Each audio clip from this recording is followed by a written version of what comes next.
Awal mula inilah kejayaan umat Islam. Padahal mereka nggak diganggu. Kita tahu Sayyidina Umar bin Khattab mulai memegang kepemimpinan Islam secara total, 2/3 dunia di bawah telapak kakinya. Ya, 2/3 dunia itu meliputi seluruh Jazirah Arab dan sebagian besar 90% Afrika. Lalu ke atas sedikit Turki bagian Eropa sampai Perancis sampai Italia di bawah telapak kaki Umar bin Khattab. Lalu sedikit sebentar ke Asia sampai ke daerah sebelum India gitu ya, sebelum India, sebelum ntar di masa Utsman bin Affan baru masuk India, Tiongkok, Cina, Indonesia. Ya, itu sudah kita bahas. Kita sekarang udah masuk masanya. Ini sebagai pengantar untuk perang salib ya, karena dimulai di Yerusalem 1095. Ultimatumnya 27 bulan November 1095. Nah, mulai Juli 1096 ya, hampir beberapa bulan masuk dia ke Yerusalem. Dan di sanalah mulai terjadi pembantaian demi pembantaian. 8 negara yang ikut terlibat dalam hal ini ngerebutin satu kota, yaitu Yerusalem. Dan itu pun direbutnya itu nggak tanggung-tanggung, mulai dari 1096 sampai 1099. Dari dulu orang kafir keroyokan demennya dari dulu. Ya, sampai kapan? Sampai sekarang. Nggak berani dia kalau sendiri, nggak berani. Ajak-ajak ini yang lain. Ya, ajak-ajak partai lain, negara lain kok partai lain. Gimana sih ente? Ajak-ajak negara lain. Ini di sini sensitif banget ya. Salah ngomong dikit langsung rame gitu ya. Ajak-ajak negara lain, ya. Negara Prancis itu dari zaman dulu ada untuk menghancurkan, karena sakit hati ditentukan oleh Umar bin Khattab. Tripoli ada, Tripoli itu kalau sekarang Italia, ya sekarang Italia. Terus Inggris dari zaman dulu ada. Nah itu tuh negara-negara itu tuh, ya dari zaman dulu tuh. Belgia juga begitu juga, ya. Nah Amerika sih belum apa-apa Amerika. Nah jamaah sekalian, kejadiannya dimulai dari penaklukan oleh Sayyidina Umar bin Khattab radhiyallahu an. Umar bin Khattab menaklukkan 646. Karena tahun 644 Umar bin Khattab mulai menjadi khalifah. 624 wafatnya Abu Bakar Siddiq, ya. 634 maaf wafatnya Abu Bakar Siddiq mulai 634 sampai 644. Nah itulah ya. Jamaah sekalian, kalau kita mundur lagi sedikit supaya saya nggak salah tahunnya, kita tahu Rasulullah mulai dakwah 610 sampai 632, wafat 632 sampai 634 Abu Bakar Siddiq. Disitulah Umar bin Khattab 634, 635, 636 masuk ke Yerusalem. Ya, tadi saya bilang salah, 64 itu udah wafatnya. 636 Umar bin Khattab memerintahkan dari 634 sampai 644. 644 sampai 657 Utsman bin Affan, 657 sampai 661 Ali ibn Abi Thalib. 661 90 tahun kemudian 20 tahun kemudian itu Muawiyah ibn Abi Sufyan. 661 681 begitu. Jamaah sekalian dimulakan Allah, jadi Umar bin Khattab 636 masuk ke Yerusalem. Di Yerusalem itulah Umar bin Khattab menaklukkan, membebaskan sebenarnya. Islam tidak pernah menjajah, tanah orang dijajah, tidak pernah dalam Islam. Sekali lagi, jamaah santri Selasa Masjid Ittihad harus berkata dimanapun Anda berada, bilang tidak pernah terjadi peperangan Badar. Yang terjadi apa? Penyerangan Badar. Tidak pernah terjadi peperangan Badar, yang terjadi penyerangan Badar. Demikian pula perang Uhud, penyerangan Uhud yang betul. Demikian pula perang Khandaq, penyerangan Khandaq yang betul. Demikian pula perang yang lain dan seterusnya, dan semua perang-perang itu disebut penyerangan. Kenapa? Karena 24 kali Nabi diserang, bukan Nabi menyerang. Nabi dakwah, ke Mesir, Misra, ke Syam, Damaskus, ke Iran, Persia. Nabi dakwah, nggak diterima, ya udah, nggak diperangi sama Nabi. Nabi cuma berkata aslim taslam, Islamlah engkau, kau akan selamat. Selesai. Mereka sakit hati, memerangi Nabi, kalah. Begitu aja. Dan negara-negara itu masuk Islam. Udah selesai begitu aja. Ya. Penaklukan karena membalas. Contohnya perang Mu'tah kemarin yang saya ceritakan beberapa waktu yang lalu. Itu sahabat Nabi kan yang namanya Umayyah diutus oleh Rasulullah ya, ke Heraklius di Romawi. Romawi pada waktu itu sangat berjaya. Ternyata dibunuh kan. Nah ini nggak boleh didiemin kalau begini. Nyawa dibalas nyawa dalam Islam. Gitu. Serahin siapa yang bunuh. Nggak dikasih. Ternyata yang bunuh raja. Harus dibunuh yang begini. Katanya begitu. Maka Rasulullah menyiapkan 20.000 pasukan. Khawatir kalau mereka membunuh rame-rame. Dan ternyata terjadi kan peperangan yang dahsyat. Itulah satu-satunya Nabi mengutus utusan. Tapi penyebabnya apa? Dibunuhnya sahabat Rasulullah Sallallahu Alaihi Wasallam. Jadi jangan kira Nabi cuma ngajarin zikir. Jangan kira Nabi cuma ngajarin rahmatan lil alamin. Jangan kira.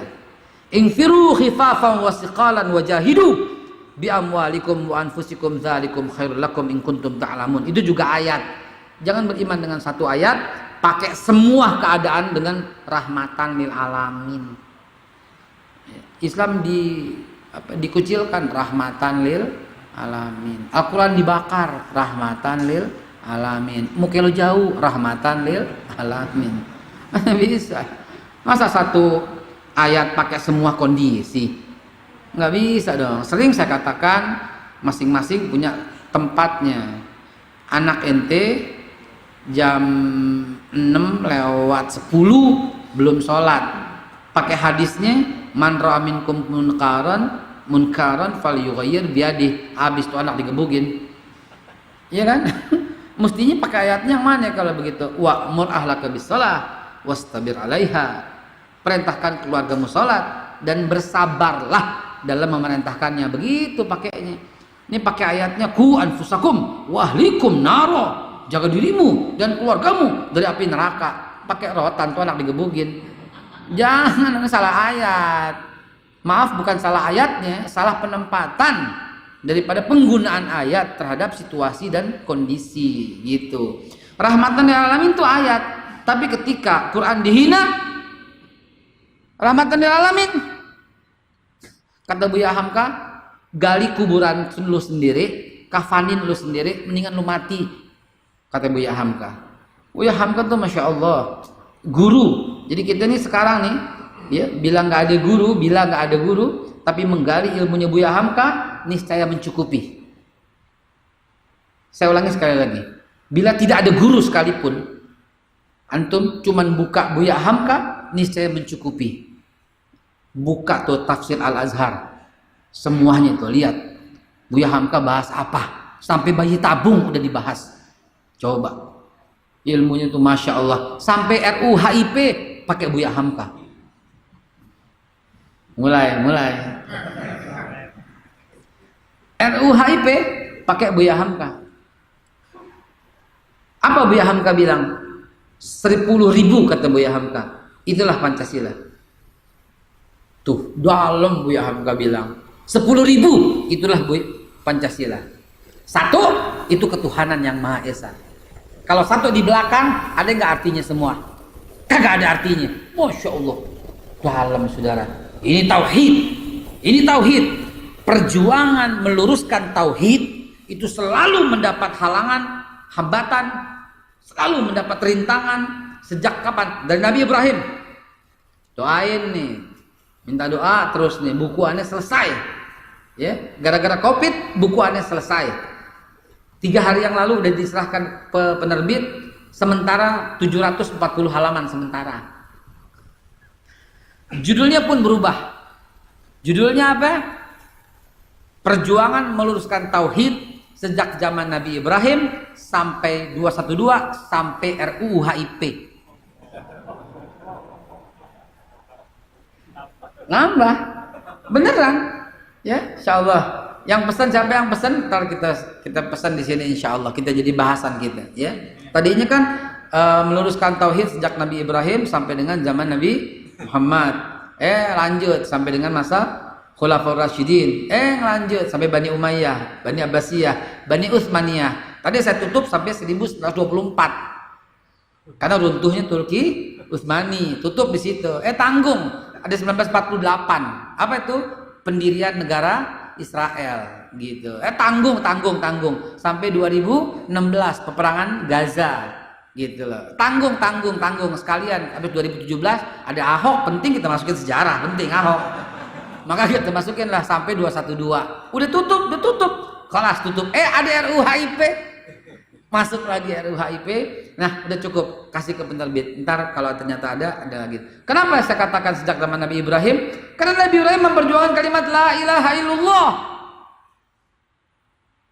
Qul huwallahu ahad. Itu yang diperjuangkan Nabi Allah Ibrahim.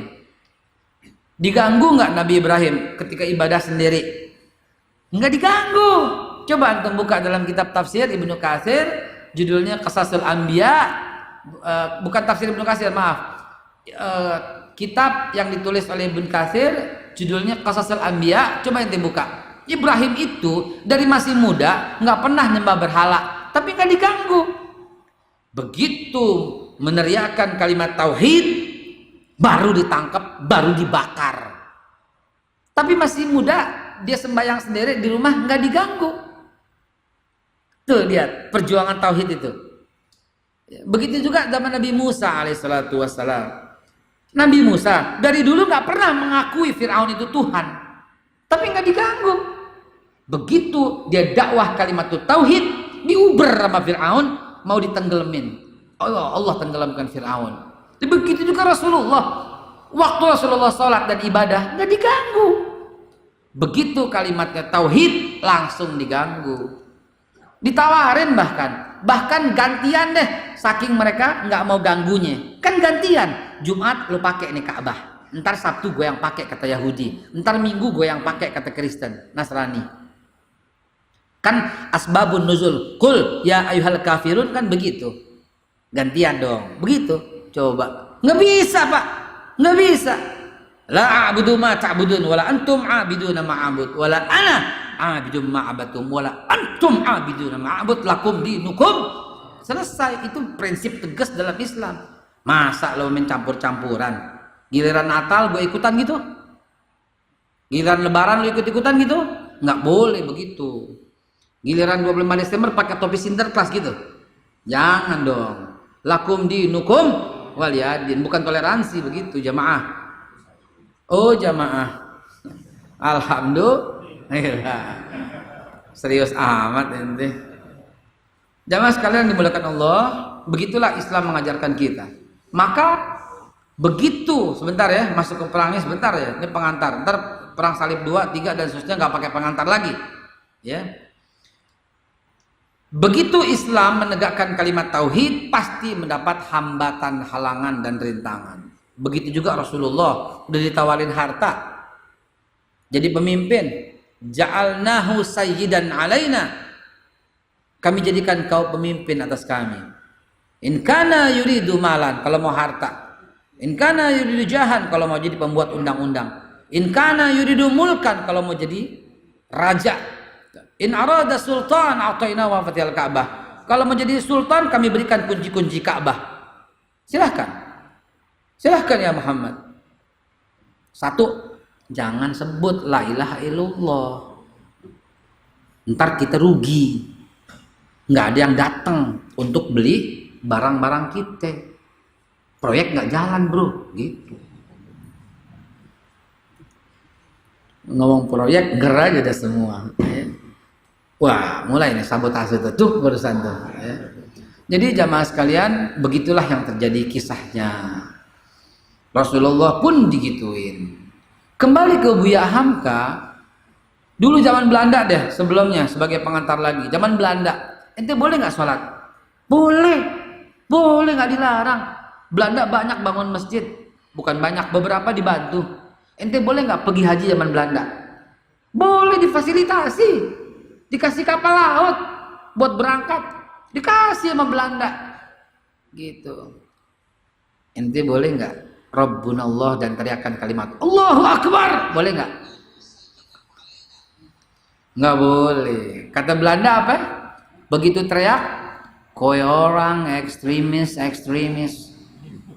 kasih demang mester, suruh hantem kita, kasih duit demang kebon pale buat hantem anak Tanah Abang, adep sabeni untung, ya kan? Kasih demang Kemayoran buat hantem si Pitung ama siapa ya? GI, gitu kan? Gitu.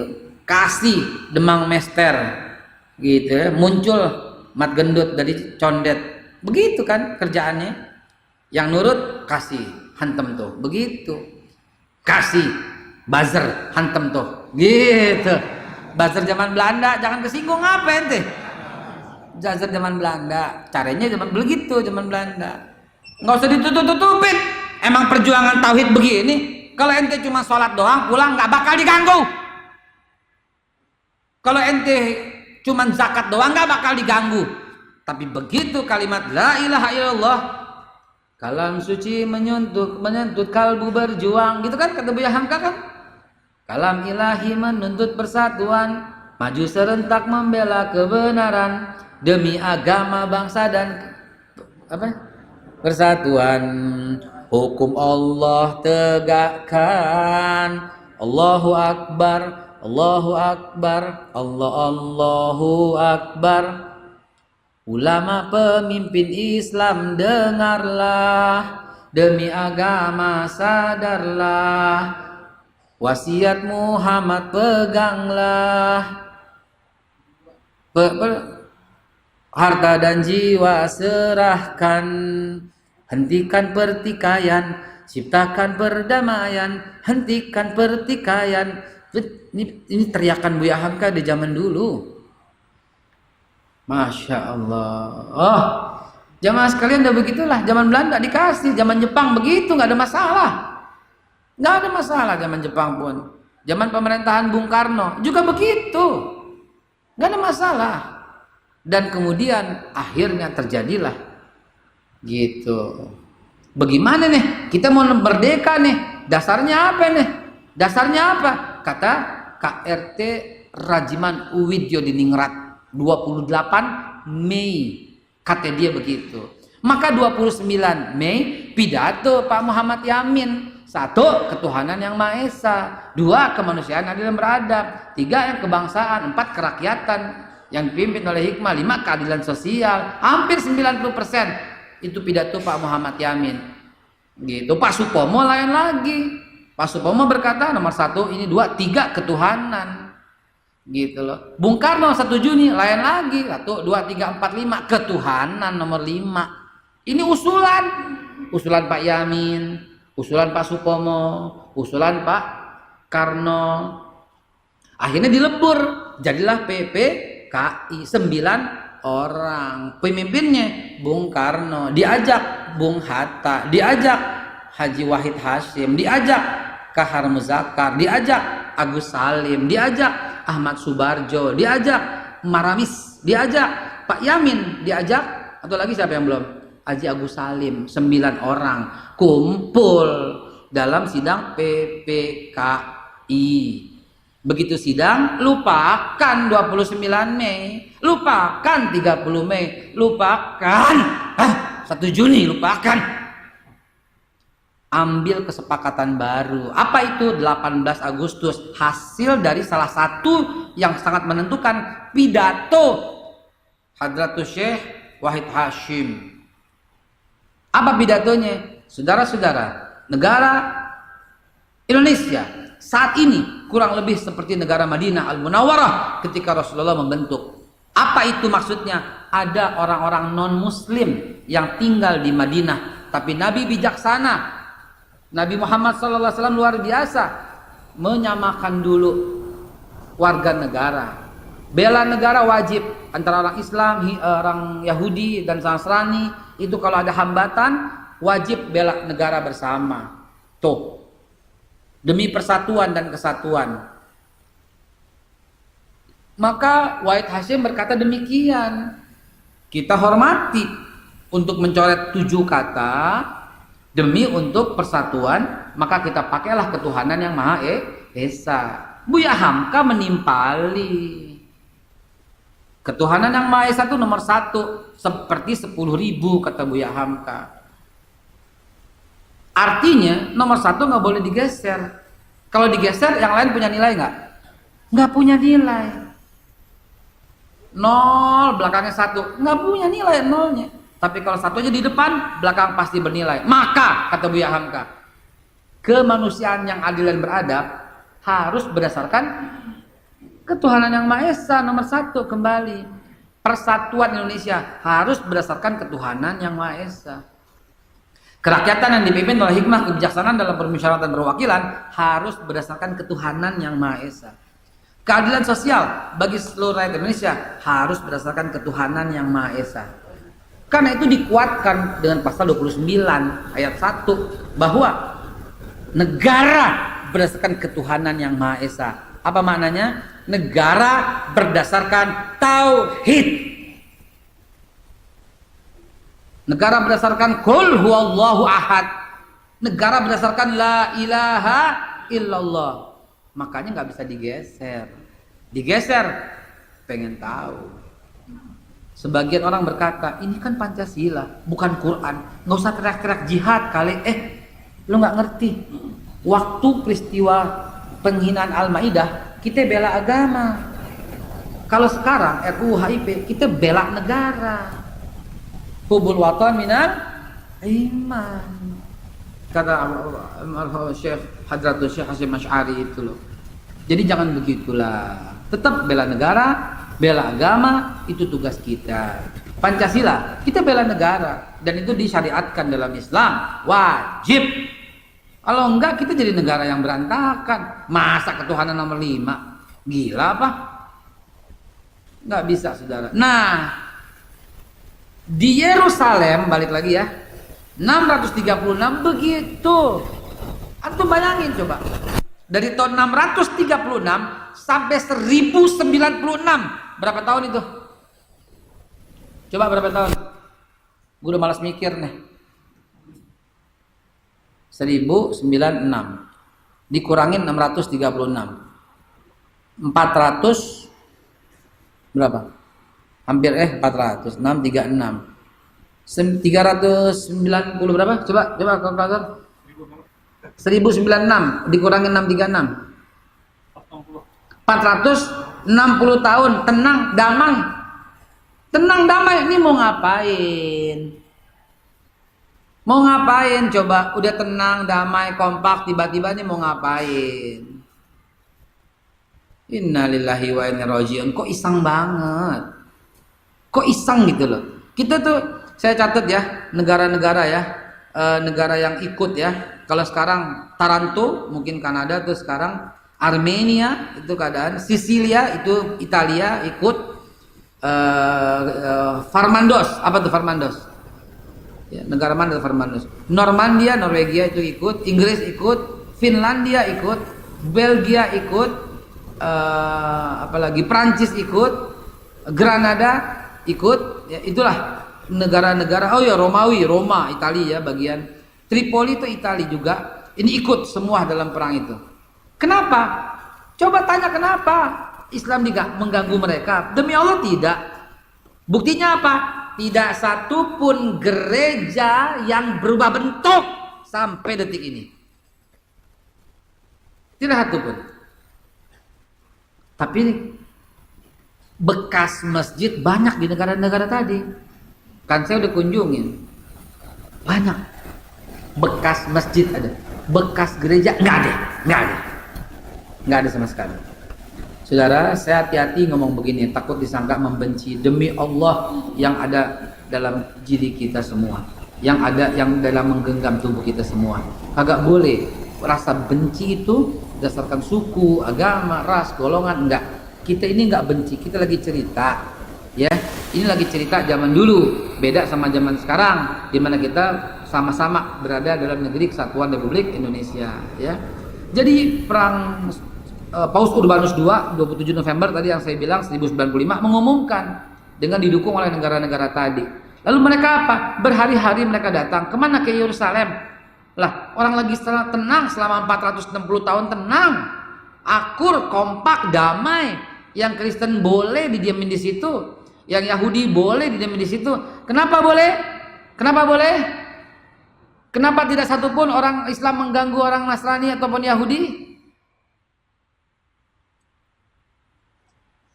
Kenapa? Piagam? Kenapa? Ada apa yang buat mereka nggak mau ganggu? Kalau piagam Madinah berlaku di Madinah, ini udah beda negara. Walaupun tetap ikut taat sama Rasulullah. Ada perjanjian? Hah?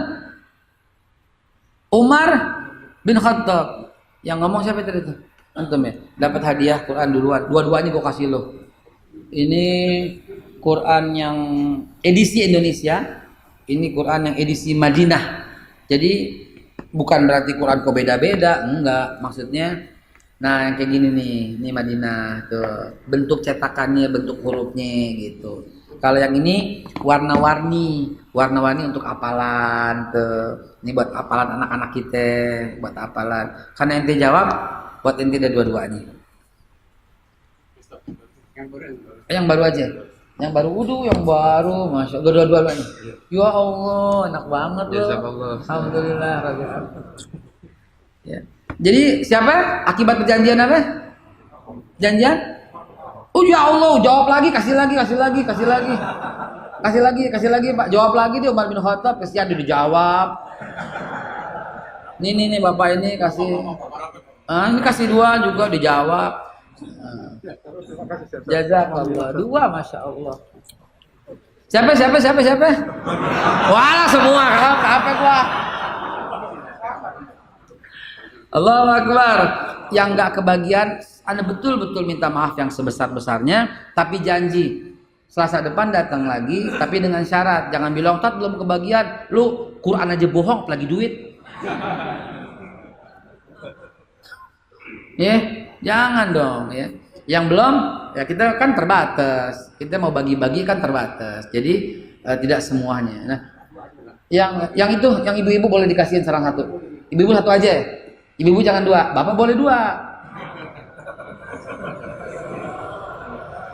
Loh, ini Quran ini. Bagaimana ente? Ibu-ibu satu aja. Satu. Bapak boleh dua. Quran. Astagfirullahaladzim, antum. Jamaah sekalian dimuliakan Allah. Jadi berikutnya apa? Perang itu dimulai karena kedengkian. Orang kagak ada kerusakan sama sekali kok. Mereka khawatir gitu loh. Ini urusan fulus, urusan tanah, urusan kekuasaan. Kok tega-teganya gitu loh. Sejak 1096 sampai 1099 umat Islam tidak ada harganya. Lebih daripada 74.000 dibantai. Kalau ada peluru habis. Kalau ada gas habis. Kan zaman dulu nggak ada gasnya, nggak ada pelurunya, nggak ada bomnya. Bunuhnya bagaimana? Disembelih satu persatu. 74.000 orang. Itulah kekejian yang luar biasa. Habis semua, tidak disisakan satupun. Bahkan kalau antum baca riwayat perang salib itu, ngeri. Aneh cuma punya lukisan dari yang asli, lalu dilukis ulang, gitu kekejiannya itu, ya, dari para pelaku sejarah. Dia melukiskan yang dia lihat, ya, nggak usah ditayangin. Ntar ente jadi benci sama saudara-saudara yang Kristen. Beda, ini beda waktu, beda zaman, beda tempat, beda keadaan, beda kondisi, beda sikon. Jangan masa lalu orang ente bawa kemari, nggak boleh begitu. Yang bunuh siapa, yang ente benci siapa, nggak boleh. Ya, Rasulullah nggak pernah mengajarkan hal demikian. di sebuah pasar milik Yahudi, umat Islam wanita itu ditarik jilbabnya sampai jatuh dan terbuka auratnya di zaman Rasulullah. Apa Rasulullah hukum semua Yahudi? Tidak. Yang dihukum siapa? Yang narik doang. Ya, nggak boleh, dalam Islam tuh nggak boleh demikian. Yang bersalah siapa? Ya itu yang dihukum. Waktu itu ada pembakaran bendera tauhid oleh Banser di Garut. Kenapa yang dihukum semua Banser? Nggak adil dong. Yang dihukum siapa? Yang bakar. Begitu. Yang bakar yang dihukum, nggak boleh yang lain. Itu dalam Islam tuh nggak boleh. Begitu juga pembakaran bendera PDIP. Jangan membenci semua, itu salah. Kita cari sama-sama yang bakar itu siapa. Jangan salahin semua 212 dong. Jangan salahin semua GNPF MUI, GNPF ulama dong. Siapa tuh oknum? Orang disuruh nggak boleh bawa bendera, dibawa bendera. Orang suruh pakai baju putih-putih, dia pakai baju lain. Orang disuruh pakai baju putih-putih dengan logo ormas, dia kagak. Dia penyusup, cari, tangkap, korek. Kenapa ya dibakar? Ini ngadu domba aja nih, begitu kan? Banyak orang yang nggak suka akhirnya ngadu domba. Baik jamaah sekalian, itulah awal mula perang salib. Lalu mereka apa? Membantai umat Islam secara sadis. Secara sadis. Dan pembantaian itu membuat kengerian. Coba antum berada di lingkungan itu, apa yang antum lakukan? Lawan gak bisa. Tiap hari tunggu giliran, kapan gue dipotong, kapan gue dipotong, kapan gue dipotong, kapan gue dipotong. Tiap hari gilirannya itu. Yah dia, yah dia, yah dia. Begitu terus. Rumah ditandain. Sampai tahun 1542 masih loh. Ya. Oleh Raja Philips masih. Ya, rumah ditandain, digantung babi, keluar rumah mesti jilat babi, masuk rumah mesti jilat babi. Saking harus pindah agama. Ya, kalau enggak keluar. Coba. Sadis masih, sabar. Aneh belum cerita 1500, masih cerita 1099. Ya. Ini kalau difilmin ini bagus banget ini. Ini cerita dari tahun 1987 sebelum Masehi. Sampai sekarang udah tahun 1095, 96, 1999 sampai 1099. Itu perang terjadi, pembunuhan itu terjadi seperti itu. Masya Allah, la ilaha illa anta astaghfirullahaladzim, la ilaha illa anta subhanaka inni kuntu minadz dzalimin. Ya Rabb, apa yang terjadi? Antum berada di lingkungan itu, tinggal tunggu. Habis ini siapa yang diseret? Habis ini siapa yang dibantai? Habis ini siapa yang dipotong? Ya bini gue, ya anak gue, gitu kan? Ya gue nih, ya dadah ada anak-anak ya Allah, dan seterusnya dan seterusnya. Nggak bisa kemana-mana. Kalau antum datang ke Yerusalem dan lihat kotanya, Masya Allah, itu dindingnya itu berapa meter? Ada 20 meter, 25 meter, 30 meter, ada 15 meter gitu ya. Mengerikan. Tebalnya itu Masya Allah, cuma ada pintu kecil. Dan di situ dipenuhi dengan umat Islam yang sebelumnya damai. Ada gereja dalam situ, ada masjid dalam situ, ada sinagog dalam situ. Siapa yang udah pernah ke Yerusalem?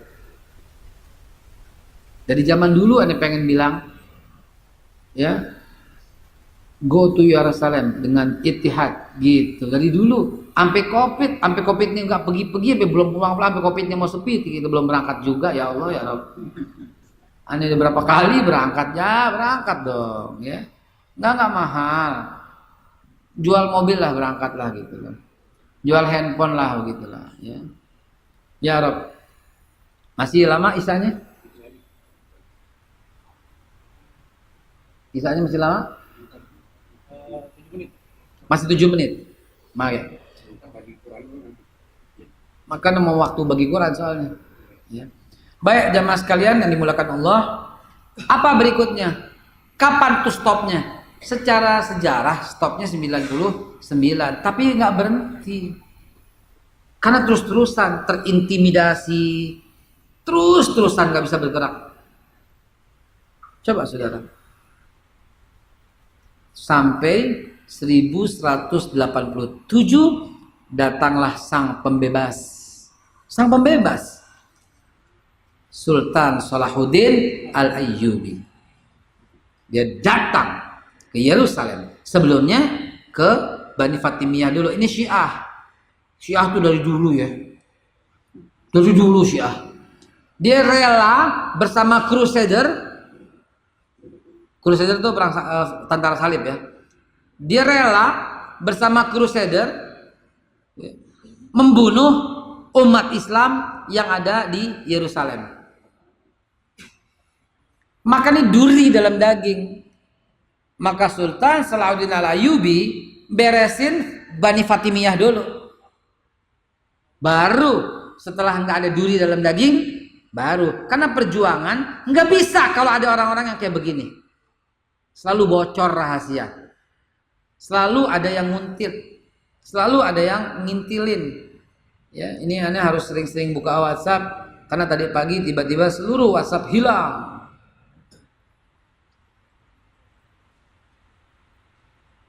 Ya, tiba-tiba hilang. Nah, sekarang ada lagi. Gitulah. Suka-suka lu dah, mau sadap kayak nggak sadap, kagak ada yang aneh-aneh gua. Beneran.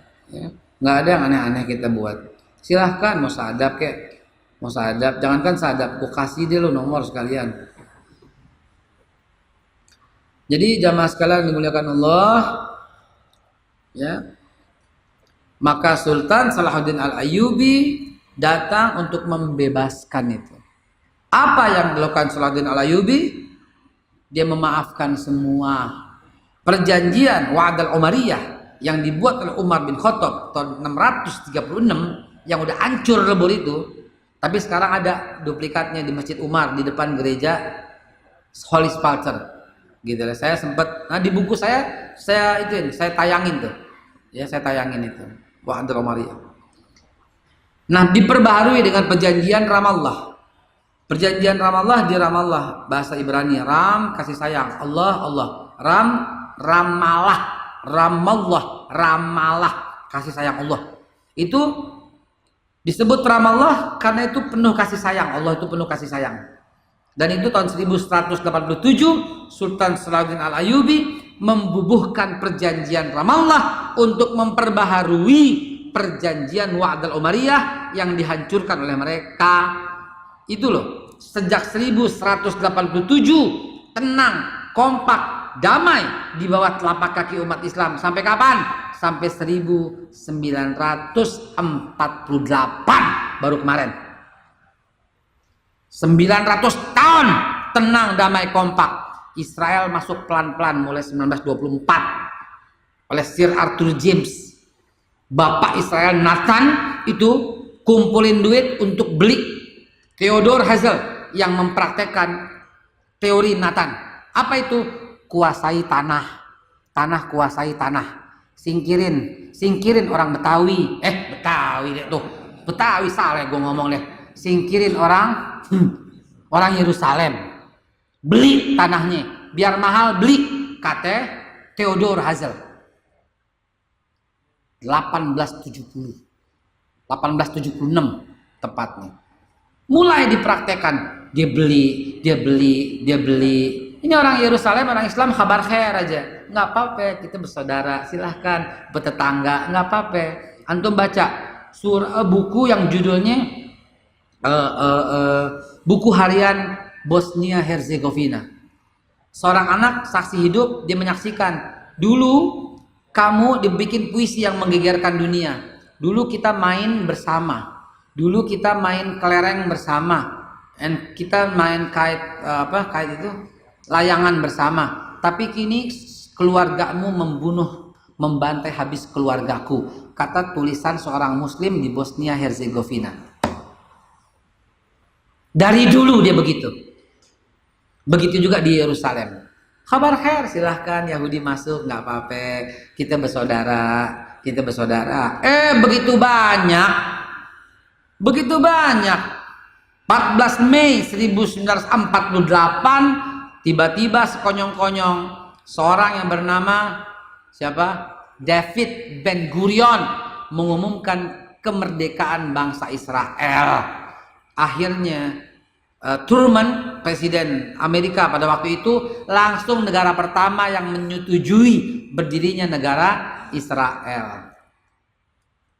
Coba bayangkan, 1187 tenang, akur, damai sampai 1948. Coba berapa tahun? 1948 dikurang 1187. 1948 kurang 1187, 1187, 1187. 761 tahun tenang, kompak, damai di bawah telapak kaki umat Islam. Seluruh jazirah Yerusalem. Tapi sekarang kita kembali dijajah. Kita termasuk, cuman jajahnya halus. Jajahnya pakai apa? Pakai air, pakai makanan, pakai minuman. Baik jamaah sekalian, ntar dibagiin. Nah, saya mau tutup dengan kalimat begini. Penjajahan itu hari gini bergeser, bukan penjajahan fisik lagi, gitu loh. Dan tahu nggak, salah satu penguasaan yang paling menyakitkan hati yaitu penguasaan makanan dan minuman. Antum, saya baru terjun di minuman. Ya, karena kita kan nggak boleh berteori doang, praktek juga dong. Saya baru terjun di minuman. Ternyata mafianya luar biasa, kita nggak bisa berkelit. Maka kalau nggak antum dukung, siapa yang dukung dong? Gitu. Siapa yang dukung? Ini yang kami buat, ya, Ajwa yang kami buat. Insya Allah antum begini, saya tantang, beneran, saya tantang. Antum pulang ke rumah, beli minuman air dalam kemasan botol apa aja mereknya terserah. Kalau perlu beli 5 merek.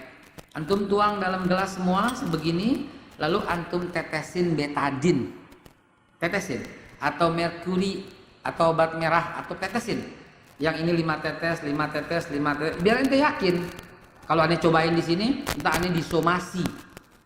Katanya jelek-jelekin produk. Tapi antum contohin coba. Ini pengen bikin itu memperbaiki keadaan umat.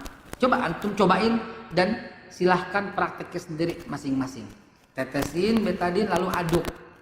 Air siapa yang tidak berubah dan tetap jernih sehingga bisa menetralisir air siapa? Tapi tolong jangan dibandingin sama air Zam-Zam. Kelar gitu.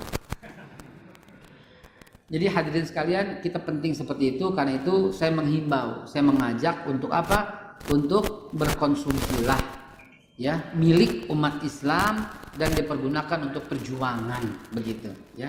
Insyaallah ya, insyaallah siap. Alhamdulillah rabbil alamin. Oh iya, ada di luar ada, ya di luar ada. Dan pengurus insyaallah. Jadi demikian, jangan dikira penjajahan itu pertumpahan darah, tapi penjajahan itu adalah pembuatan pendangkalan kemiskinan, gitu, menciptakan kemelaratan, menciptakan teror, menciptakan itu semua bagian daripada penjajahan. Termasuk menguasai buzzer, itu termasuk juga penjajahan. Lah kita terjajah, aneh terjajah. Fitnah yang dikatakan ustadz radikal sampai sekarang masih stempelnya masih ada. Padahal mana radikalnya? Kita ngomong alal hak, kita mendukung pemerintah kok. Cuman kita kalau ada salah kita kritik gitu. Kita dukung, kita bukan pembabi buta, bukan. Kita dukung selama pemerintah benar. Kalau ada salah kita kritik, ya, yang membangun, nggak maki-maki, nggak mencaci, tapi terus fitnah begitu terus-terusan terjadi. Ini penjajahan karakter namanya, karakter assassination namanya, pembunuhan karakter namanya.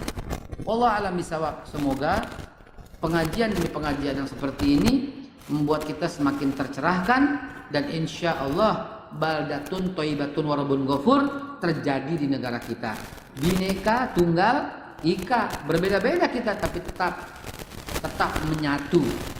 Berbeda agama, berbeda ras, suku, golongan, latar belakang, berbeda pulau, berbeda semua, tapi tetap semuanya menyatu untuk kejayaan negara kesatuan Republik Indonesia yang kita cintai. Untuk anak cucu kita juga, bersatulah, hentikanlah pertikaian, ya, karena pertikaian menguntungkan musuh Tuhan, kata Buya.